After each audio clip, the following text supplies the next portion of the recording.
I'm fine.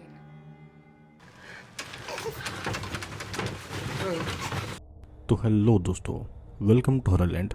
I hope कि आप सभी लोग ठीक होंगे। तो आज मैं आपके लिए लेकर आया हूँ एक बहुत सस्पेंस और डिस्टर्बिंग मूवी जिसका नाम है द हनीमून। ये एक थ्रिलिंग मूवी है जहाँ पर हम देखने वाले हैं कि एक कपल अपना हनीमून बनाने के लिए आता है, लेकिन उन्हें नहीं पता होता है कि जहाँ पर वे लोग जा रहे हैं वहाँ उनके साथ में कुछ अजीब घटित होने वाला है। तो आइए वीडियो को शुरू करते हैं। मूवी की स्टार्टिंग में हम बी नाम की एक लड़की को देखते हैं जिसकी अभी अभी शादी हुई थी और वो कैमरा में अपनी खुशी को रिकॉर्ड कर रही थी। साथ ही उसका पति पॉल भी था। दोनों की हाल ही में शादी हुई थी और कैमरा में भी जब पॉल ने उसे प्रपोज किया था तो उस दिन का एक्सपीरियंस उसे बता रही थी। दोनों फिर अपनी शादी के बाद में हनीमून मनाने के लिए शहर से दूर जंगलों के बीच में एक केबिन में आए थे और दोनों यहाँ पर बहुत ही खुश थे क्योंकि ये ट्रिप उनके लिए रोमांटिक होने वाली थी। केबिन में सब कुछ पहले से अरेंज था और एक केबिन बी का था जहाँ पर वो अपने पेरेंट के साथ में बचपन में आया करती थी। तो इसीलिए बी पॉल को पूरा रूम दिखाती है। वहीं पर पॉल बी के क्लोज आ रहा था और दोनों बेडरूम में जाकर फिर इंटीमेट होते हैं। अब शाम होती है और हम देखते हैं कि ये केबिन बहुत ही खूबसूरत सा था और दोनों अपने इस क्वालिटी टाइम को एंजॉय कर रहे थे। फिर रात होती है और बी पॉल के साथ में सो रही थी। तभी रात को बी के चेहरे पर एक लाइट पड़ती है और ये सीन यहीं पर कट होता है। अगली सुबह बी पॉल के लिए ब्रेकफास्ट बना रही थी और तभी पॉल उससे अपने बच्चे की बात करता है, जिसे सुनने के बाद में बी का मूड थोड़ा ख़राब हो जाता है और पॉल अपनी बात से पलट जाता है। फिर दोनों अपने इस रोमांटिक ट्रिप को एंजॉय कर रहे थे। बी पॉल को बोटिंग कराने के लिए लेक पर लेकर जाती है और उसे अपने बचपन के बारे में बताती है। फिर बी अपने कपड़े उतार कर लेक में कूदने वाली थी, लेकिन लेक का पानी बहुत ही ठंडा था तो वहाँ पर नहीं जाती है। फिर दोनों वापस से अपने केबिन में आते हैं और एक बार फिर से इंटीमेट होते हैं, जिसके बाद में दोनों पास के एक रेस्टोरेंट में जाते हैं क्योंकि दोनों को भूख लगी थी। लेकिन वहाँ पर रेस्टोरेंट में एक अजीब सा आदमी था। वो कहता है कि रेस्टोरेंट बंद है और वहाँ पर लगा हुआ लैंप वो तोड़ देता है। डर के मारे बी और पॉल वहाँ से जाने लगते हैं कि तभी वो आदमी बी को रोकता है और कहता है कि उसका नाम विल है। बी पहली नज़र में उसे पहचान नहीं पाती है और फिर अचानक से वो उससे जाकर हक कर लेती है क्योंकि असल में बी और विल बचपन के दोस्त थे। विल उसे बताता है कि यह रेस्टोरेंट उसकी पत्नी एनी का है, लेकिन उसकी तबीयत अभी खराब है तो इसीलिए रेस्टोरेंट अभी बंद है। दोनों को बात करता हुआ देखकर पॉल थोड़ा जिलस फील करता है और तभी वहाँ पर एनी आ जाती है और उन्हें वहाँ से जाने का बोलती है। विल भी बी को देखकर खुश होता है और दोनों एक दूसरे को अजीब नज़रों से देख रहे थे। फिर बी पॉल के साथ में वापस अपने कैबिन की तरफ चले जाती है, लेकिन बी अब थोड़ी बदली बदली सी नजर आ रही थी। अब ये दोनों का हनीमून था, लेकिन यहाँ पर बी रोमांटिक होने की बजाय खोई खोई सी नजर आ रही थी और बी विल के बारे में सोच रही थी। पॉल को लगता है कि शायद बी विल के बारे में सोच रही है और हो सकता है कि विल उसका एक्स बॉयफ्रेंड हो। फिर पॉल उसे परेशान करने लगता है, लेकिन बी बड़ी एक्साइटमेंट से उसे विल और उसके बारे में बचपन की बातें बता रही थी। फिर दोनों बिना क्वालिटी टाइम स्पेंड किए सो जाते हैं। दोनों सो रहे थे और आधी रात को घर की लाइट ऑटोमेटिक बंद होती है और अलार्म बजने लगता है, जिससे कि पॉल की नींद खुल जाती है। पॉल को सुबह फिशिंग करने जाना था तो इसलिए उसने सुबह का अलार्म लगाया था। वो देखता है कि बी गहरी नींद में सोई हुई है तो इसीलिए वो उसे बिना जगाए अपने फिशिंग का सामान लेता है और फिशिंग करने के लिए निकल जाता है। और जब वो बाहर जाता है तो देखता है कि बाहर बहुत ही अंधेरा है। फिर वो अपना मोबाइल चेक करता है जिसमें सिर्फ 3:45 हो रहे थे। उसे लग रहा था कि शायद उसका अलार्म गलती से बज गया था और वापस अपने कैबिन में चला जाता है। जब वो बेडरूम में जाता है तो वहाँ पर बी, जो कि गहरी नींद में सो रही थी, वो अब बेड पर नहीं थी। पॉल को लगता है कि वो बाथरूम में होगी, लेकिन जब वो वहाँ पर देखने जाता है तो बाथरूम में कोई नहीं था। बी पॉल के कैबिन में कहीं नहीं थी और पॉल को लगता है कि बी उसके साथ में मजाक कर रही थी। फिर तब वो देखता है कि कैबिन के पीछे का दरवाज़ा खुला हुआ है। फिर पॉल वहाँ से बी को देखने के लिए जंगल की तरफ जाता है। पॉल बी के लिए बहुत ही परेशान था और उसे डर था कि बी के साथ में कुछ गलत ना हो। फिर केबिन से दूर जंगल के बीच में बी उसे बिना कपड़ों के एक जगह पर चुपचाप खड़ी हुई मिलती है। उसे नहीं पता था कि बी वहाँ पर क्या कर रही है। बी बस बेसुध खड़ी हुई थी और पॉल के आते ही बी अचानक से चिल्ला देती है और होश में आती है। पॉल बी को वापस केबिन में लेकर आता है। वो बी के लिए बहुत ही परेशान था, लेकिन बी अब नॉर्मल हो गई थी। पॉल बी से उसके नाइट गाउन के बारे में पूछता है, लेकिन बी को नहीं पता था कि वो कहाँ पर है। बी का ऐसा कहना था कि वो शायद नींद में चल रही होगी, लेकिन पॉल अभी भी बी के लिए परेशान था। फिर अगली सुबह वो देखता है कि बी किचन में ब्रेकफास्ट बना रही थी, लेकिन गलती से वो टोस्ट को जला देती है। पॉल देखता है कि बी ब्रेड के ऊपर बटर लगाना भूल गई है, जो कि उसे अजीब लगता है और बी अब उसके साथ में अजीब बिहेव कर रही थी। पॉल उसे कहता है कि वो उसके साथ में इतने सालों से है, लेकिन उसने कभी भी बी को नींद में चलते हुए नहीं देखा, जो कि पिछली रात को हुआ था। लेकिन बी उसे कन्विंस कर लेती है कि वो बिल्कुल ठीक है। अब दोपहर में बी और पॉल मछली पकड़ने के लिए जाते हैं और वहाँ पर पॉल बी को हंसाने के लिए फनी हरकतें कर रहा था, लेकिन बी उसकी बातों पर ध्यान नहीं दे रही थी। पॉल उसे पूछता है कि उसे क्या हुआ है, तो बी उसे कहती है कि वो ठीक है। फिर अचानक से बी अपने कपड़े उतारे बिना ही पानी में छलांग लगा देती है, जबकि लेक का पानी बहुत ही ठंडा था और ये बात भी पॉल को बड़ी अजीब लगती है। फिर जब वे लोग वापस केबिन में आते हैं तो वहाँ पर भी अजीब तरीके से बिहेव कर रही थी। पॉल को लग रहा था कि वो बी को खुश नहीं रख पा रहा है, तो इसलिए बी का बिहेवियर उसके लिए ऐसा है। फिर पॉल बी को किस करने की कोशिश करता है और वो उसके क्लोज भी आता है, लेकिन वो देखता है कि बी की थाइस पर अजीब से निशान है। बी पॉल को निशानों को देखने नहीं देती है और कहती है कि ये निशान मच्छर के काटने से हुए हैं, लेकिन बी ऐसे बिहेव कर रही थी जैसे कि सब कुछ फनी हो। अभी अभी यहाँ पर पॉल बी के साथ में इंटीमेट होने वाला था, लेकिन बी अब सोने जा रही थी। फिर पॉल देखता है कि बी सो रही है और उसके हाथ में एक डायरी है। वो बी के थाइस को भी चेक करता है और फिर जंगल में उस जगह पर चला जाता है जहाँ पर उसे बी खड़ी हुई मिली थी। वो देखता है कि वहाँ पर बस बी का नाइट गाउन पड़ा हुआ है। बी का गाउन उसके प्राइवेट पार्ट वाली जगह से फटा हुआ था और उसके ऊपर चिपचिपी चीज लगी हुई थी। वहाँ पर पास ही में एक पैर का निशान भी था, जो किसी आम आदमी के पैर से बहुत ही बड़ा था।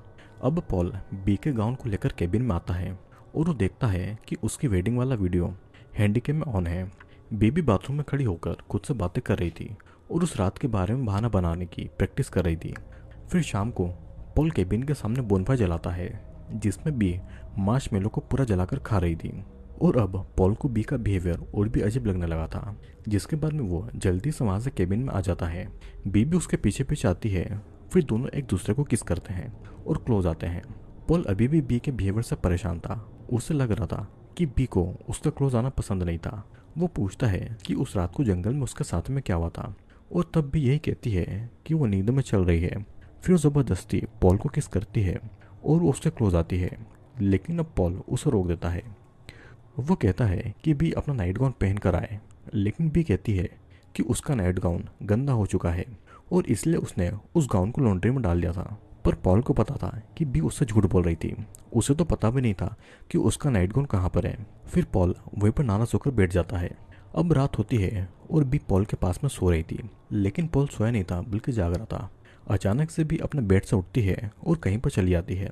पॉल भी उसके पीछे पीछे जाता है, लेकिन बी बस पानी पीने गई थी। फिर पॉल रात भर वहीं पर जागता रहता है। उसे दिखाई देता है कि एक लाइट घर के अंदर आ रही है। वो लाइट जैसे ही उसके ऊपर पड़ती है वैसे ही वो लाइट बंद हो जाती है। तो पॉल उस लाइट को चेक करने के लिए जाता है, लेकिन अब वो लाइट उनके केबिन के अलग अलग जगह से आ रही थी। पॉल डर जाता है और वो अपनी गन को लेकर बाहर आता है। उसे झाड़ियों से आवाज आती है और वो हवा में गन चला देता है, जिसकी आवाज़ से बी उठ जाती है। पॉल जल्दी से केबिन में आता है और सारी लाइट को बंद कर देता है। उसे लगता है कि कोई उनके ऊपर नजर रखे हुए हैं। वो बी से रिक्वेस्ट करता है कि कल रात को जो कुछ भी हुआ वो उसे सच सच बता दे, लेकिन बी का अभी भी ऐसा कहना था कि वो नींद में चल रही थी। पर पॉल उसे अभी भी ये कह रहा था कि जो कुछ भी हुआ है वो उसे सब कुछ सच सच बता दे। पॉल उससे पूछता है कि क्या उस रात को विल यहाँ पर आया हुआ था, और जब पॉल सो रहा था तो विल ने उसके साथ में कुछ किया होगा। लेकिन बी का ऐसा कहना था कि पॉल ये सब फालतू की बातें कर रहा है और उसके कारण उनका हनीमून खराब हो रहा था। जिसके बाद में पॉल कुछ नहीं कहता है और चुपचाप रूम में चला जाता है। फिर अगली सुबह बी एक नोटबुक में ये लिख रही थी कि उसका नाम बी है और उसके पति का नाम पॉल है। और तब पॉल उसे वहाँ पर आकर देखता है। जैसे ही पॉल वहाँ पर आता है तो बी उस नोटबुक को बंद कर देती है। फिर पॉल कल रात के लिए अभी भी अपसेट था, लेकिन बी ऐसे बिहेव कर रही थी जैसे कल रात को कुछ हुआ ही ना हो। पॉल अब केबिन के बाहर जाता है और वहाँ पर वो देखता है कि बी के पैरों का घाव और भी बढ़ गया है। लेकिन अगेन बी उसे ठीक से जवाब नहीं देती है और अकेले ही फिशिंग करने निकल जाती है। लेकिन थोड़ी देर के बाद में पॉल भी उसके साथ में फिशिंग करने के लिए आ जाता है। दोनों लेक के बीच में फिशिंग कर रहे थे और तब पॉल ये कहता है कि वो यहाँ से जाना चाहता है क्योंकि उसे यहाँ पर कुछ भी ठीक नहीं लग रहा था। फिर भी उसे कल रात के लिए सॉरी बोलती है। तब पॉल उसे क्लोज आने की कोशिश करता है और उसे जोर से पकड़ लेता है। वो बी के शॉर्ट की जिप खोलता है, लेकिन उसके प्राइवेट पार्ट से खून निकल रहा था। बी ये सब देखकर घबरा जाती है और दोनों फिर से लेक से बाहर आकर केबिन में आ जाते हैं। पॉल उसे डॉक्टर के पास चलने को कह रहा था, लेकिन बी का ऐसा कहना था कि ये बस उसके नॉर्मल पीरियड चल रहे हैं। लेकिन पॉल को पता था कि ये बी के पीरियड की डेट नहीं थी। तो आखिर क्यों बी डॉक्टर के पास नहीं जाना चाहती थी, वो तो वीडियो के एंड में हमें पता चलने वाला है। पॉल बी से परेशान हो चुका था और वो कहता है कि वो अब यहाँ पर नहीं रुकेगा। बी अपना सामान पैक करके रखे क्योंकि वे लोग यहाँ से जाने वाले हैं। लेकिन जाने से पहले पॉल खुद विल से सब कुछ पूछने जाने वाला था।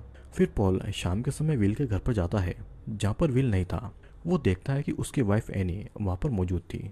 वो उससे विल के बारे में पूछता है, लेकिन वो कहती है कि विल कहीं पर छुप गया है।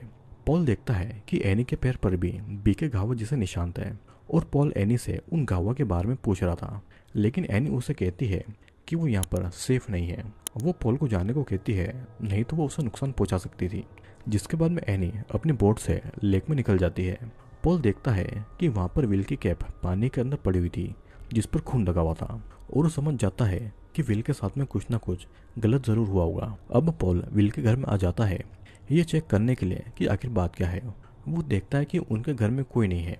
फिर चुपके से वो उनके घर में घुस जाता है और विल के लैपटॉप में उनके सीसीटीवी कैमरा की फुटेज चेक करता है। तो वो पाता है कि विल की वाइफ एनी भी आधी रात को अपने रूम से निकलकर बाहर जाती है। फिर पॉल एनी के रूम में सेम वैसे ही नोट्स देखता है जैसे कि बी ने लिखे हुए थे और नोट पर भी वही चिपचिपी सी चीज़ लगी हुई थी। पॉल को वहाँ पर एक परछाई चुपके से देख रही थी जिसके बारे में पॉल को नहीं पता था। पॉल फिर विल के घर से निकलकर अपने कैबिन में आता है। तो वो आते ही बी की डायरी को चेक करता है। वो बी से पूछता है कि बी आखिर कौन है, क्योंकि उसकी बी ऐसा बिहेव नहीं करती थी। पॉल बी से उसका नाम पूछता है, लेकिन बी पॉल का नाम बताने के बजाय ये कहती है कि वो उसका पति है। लेकिन बी को पॉल का नाम बड़ी देर में याद आता है। फिर बी अपनी सारी डिटेल पॉल को बताती है, लेकिन ये सारी बातें उसने अपनी डायरी में लिख रखी थी। पॉल बी से पूछता है कि एनी भी सेम उसके जैसे ही नोट्स लिखती है। वो भी अपनी डायरी में अपने नाम और अपनी इंपॉर्टेंट बातों को लिखती थी और वो भी बी की तरह आधी रात को उठकर जंगल में जाती है। तो आखिर वो दोनों ऐसा क्यों करती है? बी पॉल को वहाँ से जाने नहीं दे रही थी क्योंकि शायद उससे कुछ पता था और पॉल उससे ये भी कहता है कि विल के कैप पर खून लगा हुआ था, तो शायद हो सकता है कि विल मर चुका हो और एनी ने ही उसके साथ में कुछ किया होगा। और ठीक वैसा ही बी भी पॉल के साथ में करने वाली है। लेकिन बी का ऐसा कहना था कि वो बस पॉल को बचाना चाहती है। पॉल समझ चुका था कि बी भी शायद उसे मार देगी और वो जल्दी से जल्दी वहाँ से निकलना चाहता था। पॉल अपनी कार की चाबियां ढूंढ रहा था, लेकिन बी ने कार की चाबियों को छुपा दिया था। फिर पॉल बड़े गुस्से में था। वो बी के पास में जाता है, लेकिन बी बाथरूम में थी और उसने बाथरूम का दरवाज़ा अंदर से बंद कर दिया था। बी बाथरूम में बैठकर अपने प्राइवेट पार्ट में कुछ नुकीली चीज़ घुसा रही थी, लेकिन तभी पॉल बाथरूम का दरवाज़ा तोड़ देता है। वो देखता है कि बी के प्राइवेट पार्ट से बहुत ही खून बह रहा है। वो बी को ऐसे देखकर घबरा जाता है। फिर वो उसे हॉस्पिटल ले जाना चाहता था, लेकिन बी ठीक से जवाब नहीं देती है। पॉल बी की मदद करना चाहता था और वो बी को बार बार आई लव यू बोल रहा था, लेकिन बी उसका जवाब नहीं दे रही थी। वो बस यही बोलती है कि उसे नहीं पता है कि आगे क्या बोलना है, यानी कि बी अपनी याददाश्त खो रही थी। बी यहाँ से भागने की कोशिश भी करती है।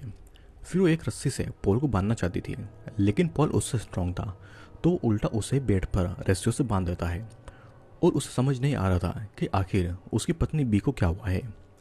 बी इतना सब होने के बाद भी बिल्कुल नॉर्मल बिहेव कर रही थी। नहीं वो चिल्ला रही थी, नहीं वो रो रही थी। पॉल को पूरा यकीन हो गया था कि वो जो कोई भी है, लेकिन उसकी पत्नी बी नहीं है। फिर पॉल बी के सिर पर वही चिपचिपी चीज़ नोटिस करता है और अचानक बी बेड पर जोर जोर से हिलने लगती है। फिर पॉल बी से कुछ सवाल पूछता है कि वो पहली बार डेट पर कहाँ गए थे, लेकिन बी को इस बारे में कुछ नहीं पता था। पॉल ये भी पूछता है कि उन्होंने उनकी शादी वाली रात को क्या खाया था, और ये बात भी बी को नहीं पता थी, जबकि उनकी शादी को सिर्फ 4 ही दिन हुए थे। पॉल का अगला सवाल था कि उसने बी को कब और कहाँ पर प्रपोज किया था, और उसका जवाब भी बी सही से नहीं दे रही थी। वो कहती है कि वो दोनों कैंपिंग करने गए थे, लेकिन ये सारी चीज़ें उन्होंने कैमरा में रिकॉर्ड की हुई थी, और ये जवाब भी बी का पूरा गलत था। वो कैंपिंग करने के बजाय घर में कैंप लगाकर बैठे थे क्योंकि बी की तबीयत खराब हो गई थी। पॉल समझ नहीं पा रहा था कि बी कहाँ पर है। वो बी को बहुत ही पास से देख रहा था और उसकी हर एक चीज़ को नोटिस कर रहा था। बी की बॉडी बी की ही थी, लेकिन वो बी नहीं थी। फिर पॉल बी की थाइस पर टच करता है और उसका हाथ पूरा खून में लथपथ हो जाता है, और उसके हाथ पर एक अजीब सी चीज़ भी लगती है। बी फिर पॉल को ये कह देती है कि वो उसके अंदर है और पॉल उसे उसकी बॉडी से निकालने में उसकी मदद करें। पॉल देखता है कि बी की बॉडी से कोई चीज़ बाहर आ रही थी और वो उसे पूरी तरीके से खींचकर निकालने की कोशिश कर रहा था। ये एक लंबी सी नुकीली चीज़ थी जिसे पॉल निकाल रहा था, और बी को इसमें बहुत दर्द महसूस हो रहा था। पॉल बी से पूछता है कि आखिर ये चीज़ क्या है जो कि हिल रही थी और वो जिंदा भी थी। तब पॉल बी के सामने आती है और उसके पैर पूरी तरीके से सड़ रहे थे। वो बताती है कि उस रात को एक लाइट उसे नजर आई थी जो कि जंगल से आ रही थी। वो लाइट उसके चेहरे पर पड़ी और उसके बाद से उसे कुछ नहीं दिखा। वो अपने आप उस लाइट के पीछे पीछे चल दी। फिर उसे वहां पर काली काली परछाइयां दिखी जो कि उसकी बॉडी में घुस गई और तब से उसे ऐसा लग रहा है कि वो अभी भी बी की बॉडी में ही है। वो जो कुछ भी चाहते हैं बी के दिमाग में वही सारी बातें चलती है। बी पॉल को बताना तो चाहती थी लेकिन वो उसकी बॉडी को कंट्रोल कर रहे थे और उसे ऐसा करने से रोक रहे थे। बी की बॉडी उसकी है लेकिन बी धीरे धीरे अंदर से मर रही थी। पॉल को कुछ भी समझ नहीं आ रहा था तो वो बस बी को हॉस्पिटल ले जाना चाहता था लेकिन बी नहीं जाना चाहती थी। फिर अचानक वही लाइट बी के ऊपर पड़ती है और बी अजीब अजीब चीज़ें बड़बड़ाने लगती है। वो कहती है कि अब उन्हें पॉल की ज़रूरत नहीं है और पॉल के पास में अब थोड़ा सा ही समय है। फिर लाइट अपने आप बंद होती है और बी अपने होश में आती है। वो पॉल से कहती है कि वो अब उन लोगों के लिए परेशानी बन चुका है और वे लोग अब पॉल को नुकसान पहुंचा सकते हैं। बी पॉल को उनसे छुपाना चाहती थी और वो एक चीज़ से पॉल को मारकर बेहोश कर देती है। पॉल को जब होश आता है तो लेक के बीच में एक बोट में बंधा हुआ था। वो देखता है कि बी खून में लथपथ उसके पास ही में थी। पॉल उसे जाने देने की बातें कर रहा था लेकिन बी उसे कह रही थी कि वो पॉल को उनसे छुपाना चाहती है। वे लोग पानी के अंदर नहीं आ सकते हैं तो इसलिए वो पॉल को पानी के अंदर डाल रही थी जहाँ पर वो बिल्कुल सेफ रहेगा। लेकिन बी ये बात भूल चुकी थी कि पानी के अंदर पॉल मर जाएगा। पॉल बी से उसे खोल देने को कह रहा था लेकिन बी उसके पैरों को भारी भरकम चीज से बांध रही थी और पॉल को उठाकर पानी के अंदर डाल देती है और पॉल अब पानी के अंदर चला जाता है। सीन यहाँ से कट होता है और हम देखते हैं कि बी कैबिन में अकेली बैठकर अपनी शादी का वीडियो देख रही थी। बी की हालत बहुत ही ज़्यादा खराब हो चुकी थी और उसकी स्किन पूरी तरीके से सड़ चुकी थी और उसकी आंखें भी बदल गई थी। बी को होश नहीं था कि वो क्या कर रही है। फिर अचानक वही लाइट उसके ऊपर पड़ती है और बी वहाँ से उठकर चल देती है। उसके गेट पर एना भी आती है और दोनों उस लाइट के पीछे जा रहे थे। फिर जंगल में उन्हें लाइट के पीछे बड़ी बड़ी शेडो दिखाई देती है और इसी के साथ में ये मूवी यहीं पर एंड होती है। तो अब आप सभी ये सोच रहे होंगे कि आखिर वो कौन थे जिसके बारे में भी बता रही थी। असल में मूवी में कहीं नहीं बताया गया है कि वो परछाई किसकी थी लेकिन ये हो सकता है कि एलियंस उन जंगलों में आया करते थे और वो सिर्फ फीमेल को ही अपना शिकार बनाते थे। पहले उन्होंने एना को अपना शिकार बनाया फिर उन्होंने बी को अपना शिकार बनाया। हो सकता है एलियंस सिर्फ फीमेल के अंदर ही जिंदा रह सकते हो तो इसीलिए वो बी के अंदर घुसकर बी की मेमोरी को धीरे धीरे मिटा रहे थे। बी पॉल को इन्फॉर्म तो करना चाहती थी लेकिन एलियंस का उसके दिमाग के ऊपर पूरा कंट्रोल था तो इसीलिए वो ना चाहकर भी कुछ नहीं कर पा रही थी। उसे ऐसा लगा था कि वो पॉल को उनसे छुपा रही थी लेकिन असल में एलियंस ही उसे सब कुछ करवा रहे थे। तो दोस्तों ये थी द हनीमून मूवी आपको कैसी लगी नीचे कमेंट में ज़रूर बताना। और अगर आप भी इस मूवी को देखना चाहते हैं तो मेरे टेलीग्राम चैनल को ज्वाइन कर लें, वहाँ पर मैं इस मूवी को डाल दूंगा। तो अब मिलते हैं अगले वीडियो में।